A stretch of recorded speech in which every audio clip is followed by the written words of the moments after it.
Hey guys, welcome back to the Father and Son Ball Club podcast. My name is Manny Ramirez. I'm a longtime sport performance coach and baseball coach. I'm here with my father. Stock Ramirez, baseball lifer, scout, ex-coach, just an all-around baseball guy.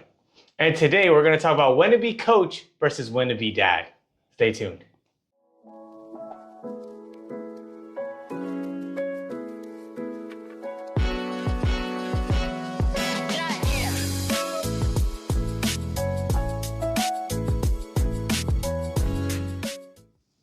All right, so coach versus dad.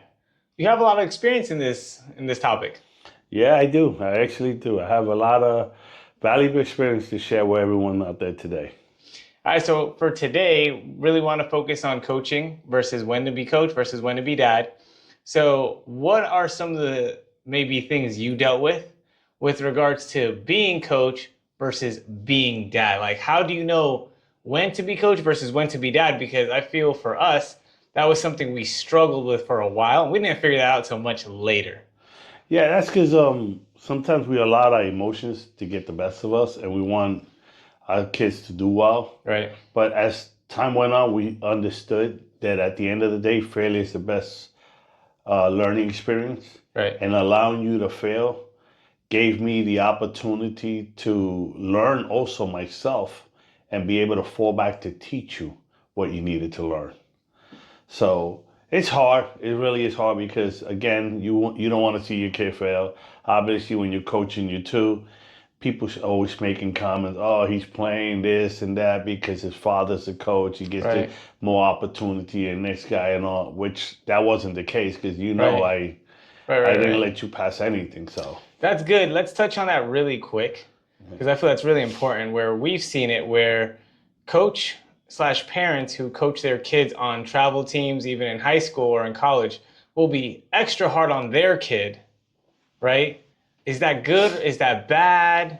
What do you think about it? Well, honestly, it just depends because you can see it both ways. I would see parents just allow their kids to play shortstop. Right. Because that was their kid. Right, we've seen that a lot.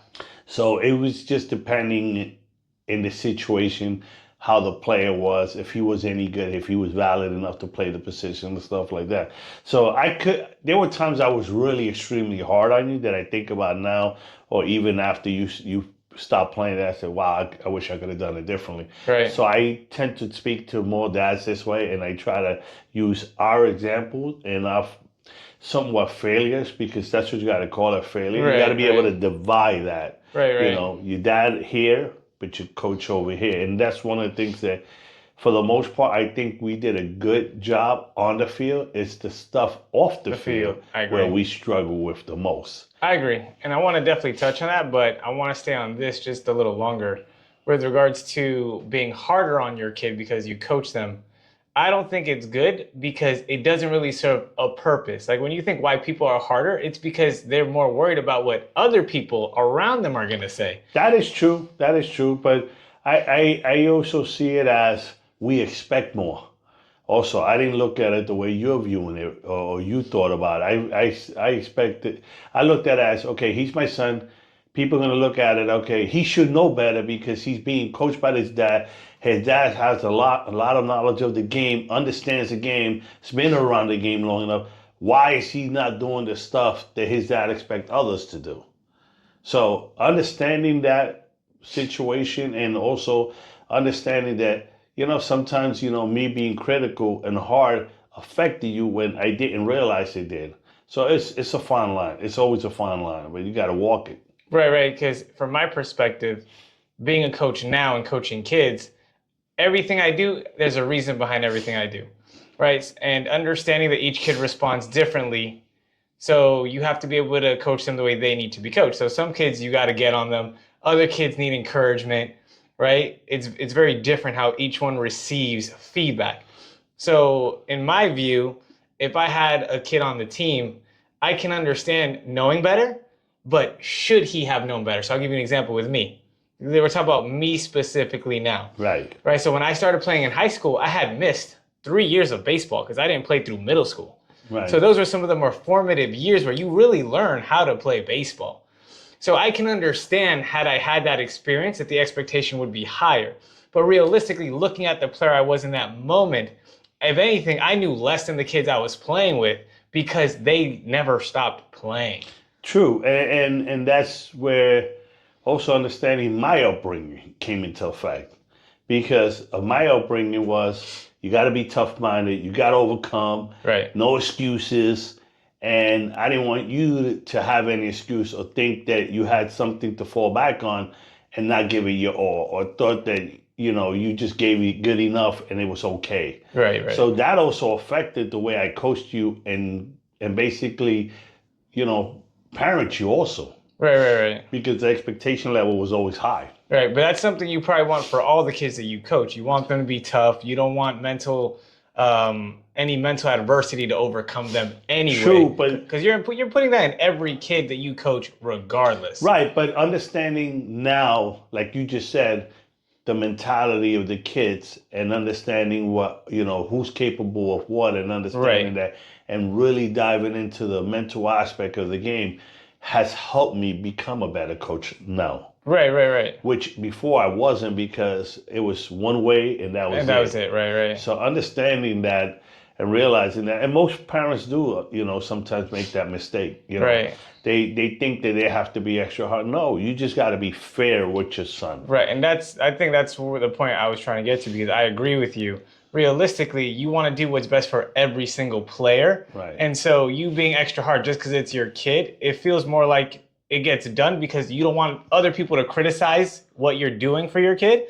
But at the same time, realistically, people are going to say whatever they want to say anyway. And that is true. And that's one of the things that I failed at.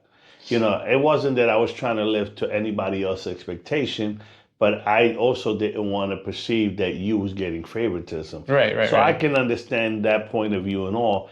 And to a certain extent, I let it did affect me in how I coached you. Right. Because there were times, there was a couple of times where we was on the field, you said dad, and I right away say, no, I'm not dad, I'm coach. Right. And I wanted you to realize that, we had to differentiate for the the good of the team. So everybody didn't think, oh, he's going to dad. Dad is going to bail him out and stuff. So I mean, that's a good segue into the next point, which is when to be coach versus when to be dad, and how we can go about differentiating those moments, because it can be tough when you're always dad and you're kind of always coach too, with regards to you're always trying to teach your kids something. Right, and it's hard. It's a hard point because, again, like I said, this game is about failure. So understanding that you're going to fail regardless, I have to allow you that leeway. And that sometimes I didn't, because I thought I always had the answer to it. And understanding that we don't always have the answer, and we have to give you grace and enough time to recoup, and then let you figure it out, or process what happened, or go back and discuss it. Have just a fair discussion, and if you didn't want to talk about it, I should have left you alone. And that's where a lot of parents fail to make the mistake. I have a kid that his and his father, they get along really well, but when it comes down to his father asking him about baseball, he doesn't want to hear. The son doesn't want to talk to him at all, and it's a shame, because it's something that I feel that it's like everyday life experience. Right. And that's something that his father doesn't see him gaining, and instead his father sees him, oh, why are you failing? It's not about failing. It's about what are you learning more than failing, because ultimately you're gonna fail, and what you learn from that failure is what's gonna give you that extra push. Right. Just in life in general. Right, absolutely. Because it's gonna give you the sense of overcoming stuff. Right. So again, I learned the hard way because I wasn't. We learned. Well, yeah, exactly. Funny, yeah, really. We learned, but that's why we do this podcast. That's why we're talking about these situations, so other people can learn. And to be fair, he flat out told me. Tell him what you told me. Yeah, so I remember being in the car that day, because for us that was usually the tougher part from being coach and dad, was the car rides home. After practice, after games, those were definitely the tougher moments, because we had to confront essentially what I needed to overcome on the baseball field. And those conversations maybe weren't always had the best way. And so I remember one time I was coming home and my dad was essentially he was trying to help me, but he was being more critical in the way he was helping me. I remember I told him, I don't go home with coach, I go home with dad. So yeah, so I think understanding that in those moments or just in general, you're a part of your son's team. So this is where you have to understand him and how he deals with failure. Is he the type of athlete that can deal with failure right away? Or do you need to give him some space? Right? Understanding what is it that he's feeling, because nobody goes out and tries to do bad. So understanding how to convey a message to your kid in a way that's going to build him up, not break him down, is probably the bigger thing that we had to work on, our ability to communicate, because you were only trying to help me, but how you were taught to help was based off how you grew up. But that style of communication wasn't the best for me at that point in time. Now I don't really care as much. I'm older. I've had to endure a lot of other things, but at that moment when I'm in high school, I'm not receiving it the same way. Yeah. And that's a fair statement. And that's where, as fathers, we need to step back and understand the game is hard. Right.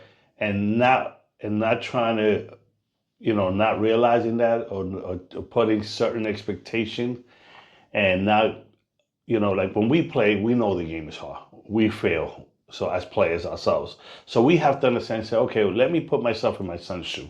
And then maybe going about it that way. What are you thinking? What's your process here? Right. And even if you never play, you can just use any skill you do in life. Right. And you're going to fail at every day when you go to work. You're not going to have the best day. Right. So understanding, okay, why did I fail today? So you can ask yourself, why do you think you failed?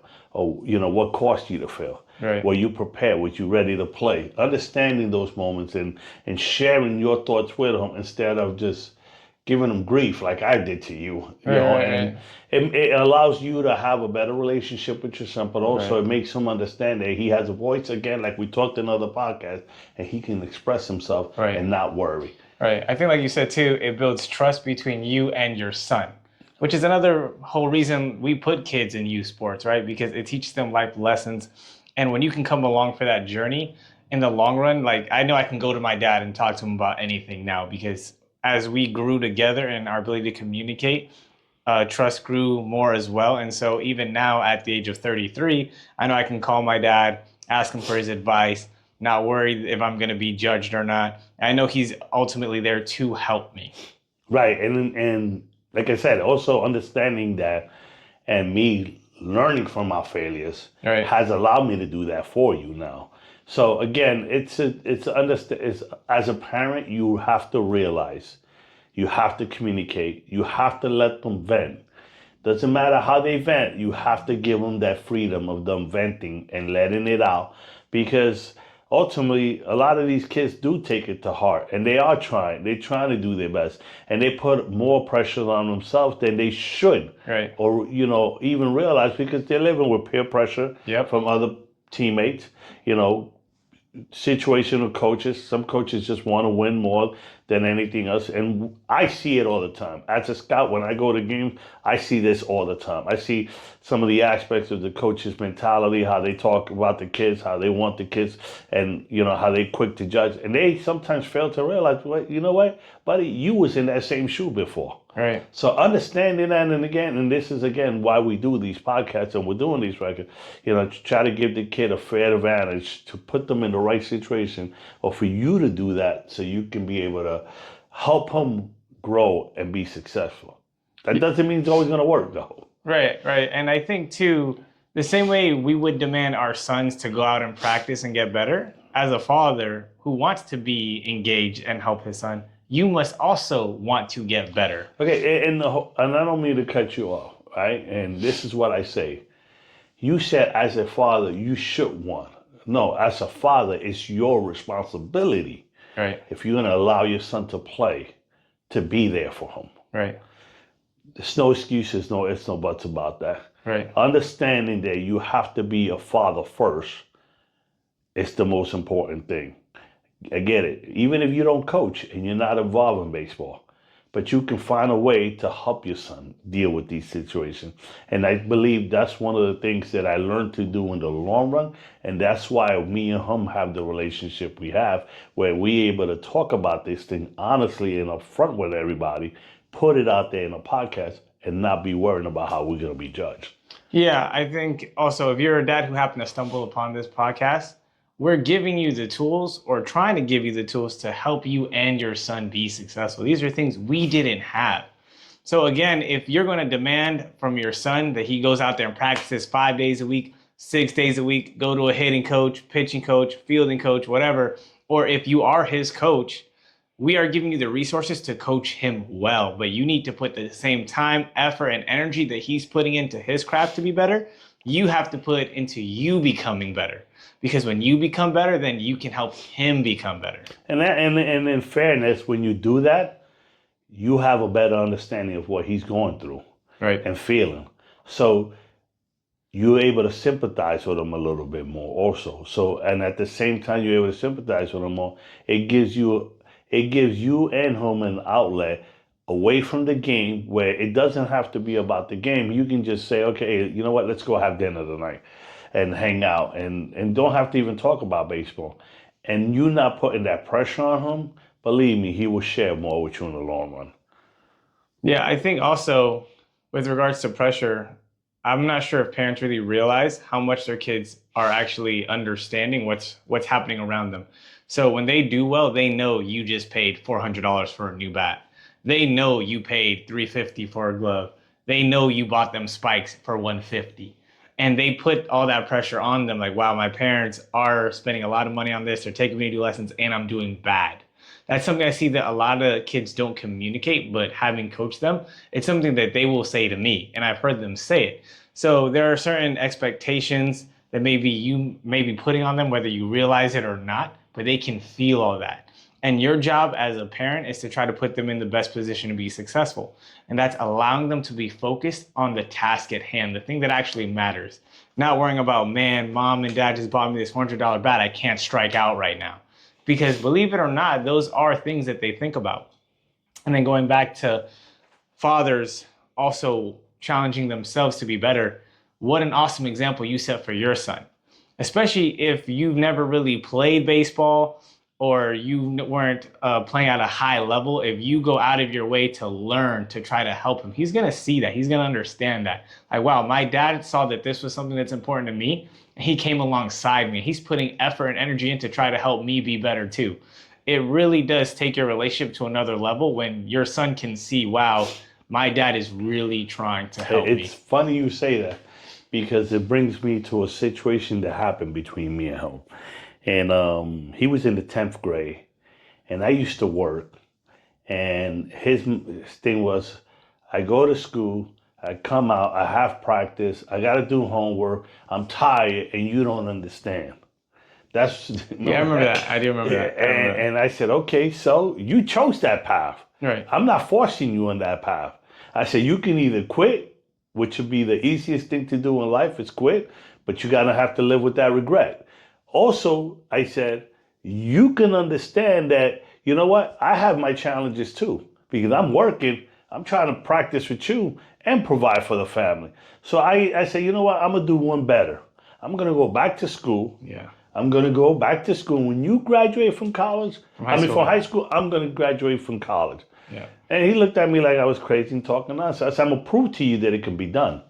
I will work 40, 50 hours a week at work. Practice with me. Practice with him. And 2, 3 in the morning, be up doing my schoolwork and homework. And we used to practice almost every day. Yeah. And no matter what, if it was holiday, birthdays, nothing, we did not care. Holidays, we would just practice. Matter. Right. We invested in every day was an opportunity to get better. Right. And I showed him, and I told him, once I did that, and he graduated from high school and I graduated from college, he was like, wow, okay. There's no excuse. There's no excuses now. There's no excuse. You find a way. You find a way. You make a way. Right. And to the point that he said, as a father, you can give your son that example. Right. And when you lead by that example, now you're giving him no opportunity to have an excuse. Right. You know, it doesn't mean that he can't fail. Right. He can fail because the game is about failure. but also understanding that, you know what, when he fails, you give him that grace. And as long as he's giving you the effort Right. and That's what I was gonna say. commitment to Yeah. it, Right. Exactly. then you can live with whatever the outcome is. And that's what I always told him. Right, because it's not about the result, it's about the effort. Yeah. Right? Results matter to the extent where now you have to do your own research on what do I need to overcome this wall that I'm having a hard time with, but is the effort actually even being applied? Because you can control effort. Yeah. And understanding that having that situation under control and learning that and teaching them that, now again, it comes back to accountability. And you're giving them a voice, you're giving them an opportunity. Right. Once you do that, everything else is great. Right.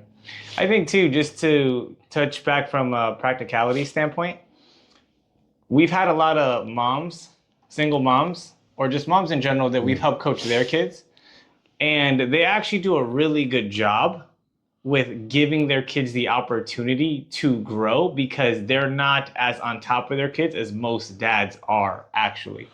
So I was thinking about that because it's a good thing for dads to learn, because this is something that moms do really well that dads don't do as well. But if dads did this thing better, we would see their sons not only do better in baseball, but just have a better relationship. Yeah, and enjoy the game more. Right, I agree with that. And that's basically the bottom line. It's still a game. Right. And we fail to realize that. We forget about that. It's a game. Right. It's a game, parents. Understand that your son is playing a game. He's not going out there to make $1 million right now or anything like that. It's a whole process he's got to go to in order to even have a chance to play at the highest level. Right. So understanding there's a game and a process to it, you have to try to maximize, not only maximize, but at the same time, enjoy every moment of it. Yeah, because I think some of the, at least from practical point of view, what moms do usually better, and I don't think it's intentional. It's that they are better at encouraging their sons, usually more than dads are. Dads will criticize versus encourage. They'll give their sons more space than dads will, usually. Can you think of any other things that maybe moms do better than dads? Another thing I think that your mother did really well, she was fair and was able to give you that extra time that I wouldn't be able to give you or understand. And she never played the game. Right. She never really knew baseball until she met me. Right. And understood that, you know what, you say this, but then you do this. So she would hold me accountable and put me sometimes in check, say, hey, look, listen, you said this, but look what you're doing. Can you give us a practical example of that? Yeah, and I'll give you an example. Like the first time I ever told him he has to work out on his own because he does everything I did. She told me, okay. Everything you told me to do. Right, everything I told you. I didn't practice by myself. I Right. wouldn't put in work by myself. Right. Whatever my dad told me to do, I would do it. Right, and then she said, okay, have you ever even taught him to do that? Have you ever even helped him create a schedule for him to be able to do that? Or a plan, right? A plan. And I told him that's his responsibility, not mine. You know, that was a foolish comment I made. He was 14, Right. 15 years old. Right. You don't expect a 14, 15-year-old kid to do that. Right. And not everybody has that discipline, that Right. desire. You know, sometimes it's got to be a skill that's got to be brought out in Developed over time. Over time, which eventually he was able to do on his own. And I'll be the first one to say, I give him credit for that. He was able to do that on his own. So understanding that situation, you know, takes back and say, okay, you know what? This is where I could have been better here, understanding this. Now, if I had to redo it again, obviously I'm going to listen to her instead of not just say, oh, you're just being a mom, you're just being soft. Right. You know? Because that's what we do as dads. Right. You know, no, you just want to be soft and you don't understand because you don't know how hard life is. And no, in reality, it's looking at it from a different lens, different perspective that's going to help your son eventually even more. Absolutely. And so those are some of the things we've seen moms do really well from a practical standpoint that dads could be better at. Yeah. So understand, parents, we're not trying to tell you how to raise your kid. We're just talking to you from our experiences, which can help you and your kids develop not only a good relationship, but a better understanding of what they go through during this process of playing. Some of these kids do take this game really hard and want to be successful. Right. And that's okay. You want that because you want your kid to be invested. You want your kid to want to be best at it, really good at it. But understanding that also, it's allowing you to be a better parent also, Right. and realizing it. So we're sharing, again, we share because we seen what it did to us at certain points in our, Right, because it wasn't always easy. right, it wasn't always easy, and we had our moments where it was strained relationship and all, but Right. we grew. We Right. grew as time went on, and we want you guys to grow. We don't want you guys to have the same pitfalls we had. Right, because there were times where it did get very contentious between me and my dad. But again, like he said, the whole point of this podcast is to build better baseball players and to build better men. And if you guys want to speak to us directly, we have a free school community where we touch on all these subjects, whether it's baseball, nutrition, weightlifting, speed training, showcases, every and all subjects, just being a better father. If you have a specific situation, maybe you want to describe, you need some feedback, you're not sure what to do, how to handle a coach, maybe deal with a school that your son attends or whatever it might be, feel free to join that free community we have. We're in there all day, every day, and we look forward to seeing you there. All right, guys, take care.